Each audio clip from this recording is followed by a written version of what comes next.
নমস্কাৰ আমাৰ কোৱেশ্চনটো আছে সমান্তৰ প্ৰগতি 3 8 13 18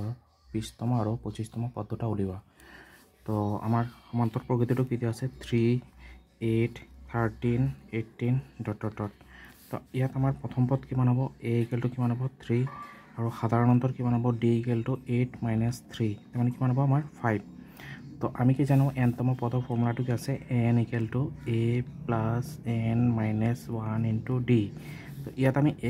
n কিমান পাইছো ইয়াত ফাৰ্স্টত n আছে 20তম পদ আৰু এটা 25তম পদ তাৰমানে ফাৰ্স্টত আমি n ধৰিম কিমান n = 20 তাৰমানে কিমান হ'ব এতেকে a 20 = কি হ'ব a কিমান আছে আমাৰ আমি কিমান পাইছো 3 তাৰমানে এৰ ঠাইত আমি কি লিখিব পাৰিম 3 + 20 - 1 * d d মানে আমি কিমান পাইছো সাধাৰণ অন্তৰ 5 তাৰমানে কি হ'ব 3 + 20 - 1 কিমান 19 * 5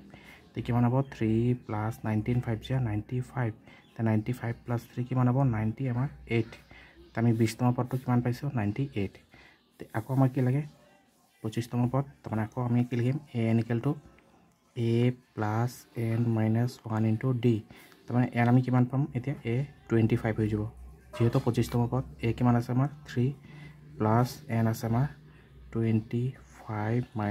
1 * d মানে কিমান আমাৰ 5 লিখিব 3 + 24 * 5 আমি জানো যে 3 + 24 * 5 কিমান হয় 120